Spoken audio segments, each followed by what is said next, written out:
백신 2차 접종 후 후유증으로 힘든 시간을 보내고 있습니다.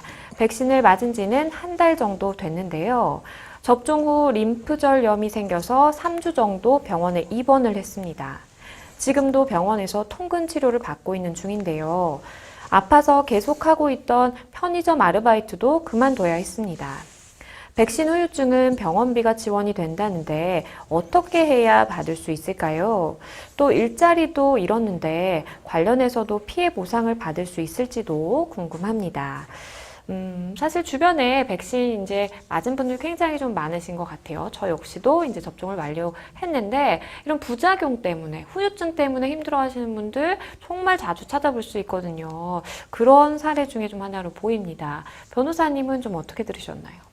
예, 백신을 이제 접종하고 나서 그 이상 반응이 발생한 거죠. 네. 그 이상 반응이 발생해서 이렇게 병원비도 들었는데 나는 이거 보상받지 못할까 이 고민 속에서 질문하셨습니다.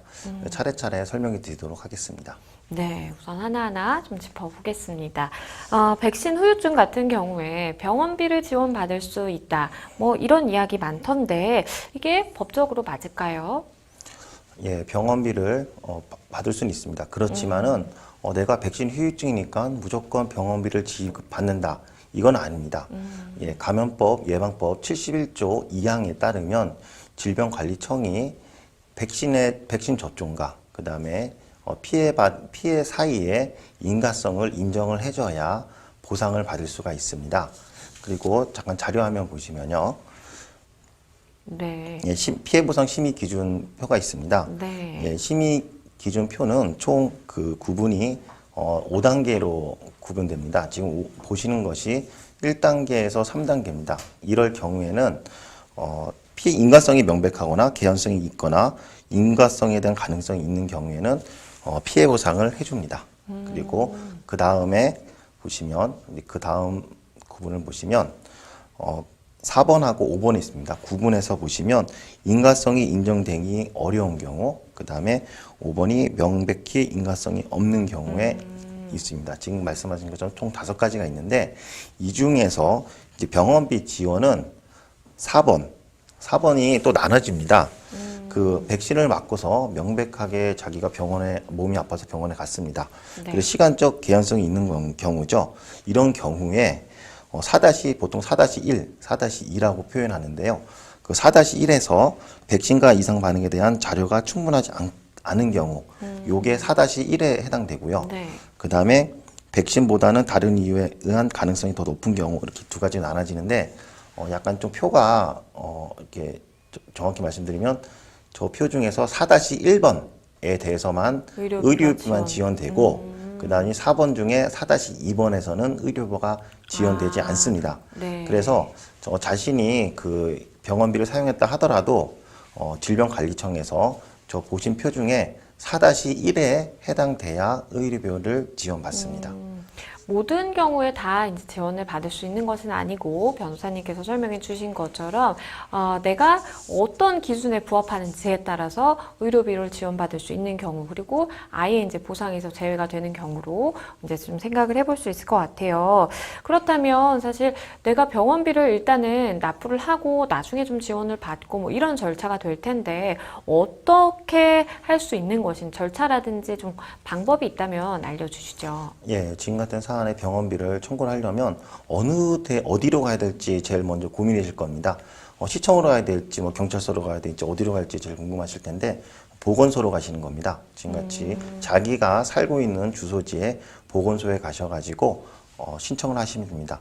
그 보건소에 가시면 절차에 대한 안내 방법이 상세하게 되어 있습니다. 그리고 또한 지금 시나 구청하고 또 협력 관계에 있기 때문에 시청 또는 구청에서도 피해 보상에 관한 절차를 홈페이지상에 잘 알려주고 있습니다. 그래서 신청은 보건소에 하는데 그 절차는 보건소에 가셔서 알아보시거나 또는 자기가 살고 있는 시청, 구청의 홈페이지를 통해서 지금 전부 안내해주고 있는 상황입니다. 어떤 분들은 이런 말씀도 하시더라고요. 이제 실비보험 본인께서 가입해 두신 게 있기 때문에 실비보험을 통해서 이제 병원비를 보전을 받았는데, 근데 이중으로 사실은 병원비 지원을 또 받을 수 있을까요? 라는 질문도 주시던데 어떨까요? 예. 질병관리청에서 인가성을, 그러니까 백신 접종과 피해 사이의 인가성을 인정하는 경우에는 국가에서 이 의료비를 지했기 때문에 실비를 청구하지 못합니다. 근데 이제 실제적으로 지금 인가성을 질병관리청에서 많은 경우에 지금 거부를 하고 있습니다. 그렇죠. 예, 그럴 경우에 내가 가입한 보험회사에 실비 청구라도 해서 보전 받으려고 하는 경우가 당연히 그런 마음이 들겠죠. 그런데 지금 그것 때문에 보험회사하고 고객들 사이에 지금 많은 분쟁이 지금 급증하고 있는 상황입니다. 그래서 네. 그거에 대한 지금 이 백신 접종과 피해 사이에 실비 청구가 인정되는 판례는 아직 나오지는 않았는데요. 이제 그거는 더 지켜봐야 될 것 같습니다. 간혹 뭐 드문 경우기는 하지만 백신 접종 후에 부작용을 겪거나 아니면 좀 사망에 이르는 경우까지를 우리가 조금 생각을 해본다면 사실 이런 경우에도 정부가 백신 접종과의 인과관계를 인정해주지 않아서 유족들이 헌법 소원을 청구하는 일도 있었는데요. 사실 많은 보도가 됐습니다. 정부의 좀 적극적인 대책이 마련돼야 할 필요성이 있어 보이는데 변호사님께서는 좀 어떻게 보시나요? 예, 지난 10월 28일 날 헌법재판소 앞에서 헌법소원을 제기했습니다. 네. 예, 유족 2명과 그 다음에 피해 가족 1명입니다. 유족은 그 아버지가 백신을 접종한 후에 다 사망했고, 그 다음에 아들과 딸, 그 다음에 사지마비가 된 아들의 아버지가 같이 헌법소원 청구를 했습니다. 총 네. 청구인이 3명으로 해서 진행했습니다. 이 사건을 제가 진행을 했습니다. 변호사님께서 예, 예. 네, 진행을 하셨군요. 네, 이렇게 이제 또 제가 이제 이 백신 접종 피해 유족들이나 가족들을 만나봤는데 지금 현재 질병관리청에서 백신 때문에 사망했습니다라고 신고했는데 딱 2명만 지금 인정을 받았고 그 다음에 중증 이상 환자 그러니까 굉장히 심각한 사지마비 등 중증 이상 환자에 대해서는 만 건을 인가성을 심사해달라고 신청을 했는데 지금 딱 5명만 인정한 상태입니다.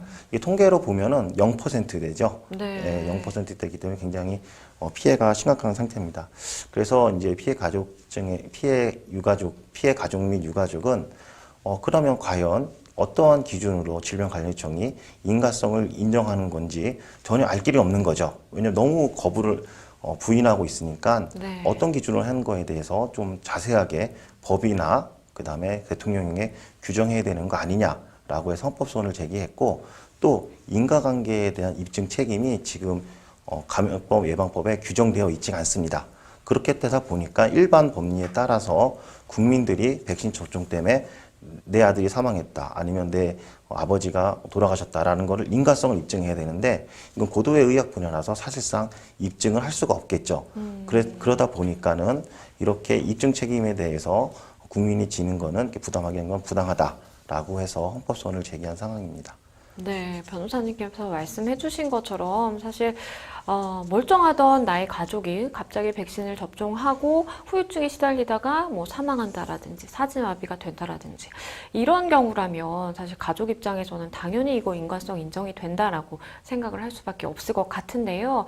말씀해 주신 것처럼 사실 정부가 어떠한 좀 대책을 마련해야 되는 것 아닌가라는 생각도 함께 들고요. 거기에 더불어서 지금 우리 사연 주신 상담자분 같은 경우에는 일단은 의료비 지원을 받고 싶다라는 것이 취지이신 것 같은데 앞서서 변호사님께서 설명을 해주신 것처럼 내가 어떠한 경우에 좀 해당되는지 이 부분을 좀 먼저 살피셔야 되겠다. 그 부분에 따라서 의료비가 지원이 되는 경우가 있고 안 되는 경우가 있겠다라는 말씀을 드리겠습니다. 모쪼록 잘 해결이 되셨으면 좋겠습니다.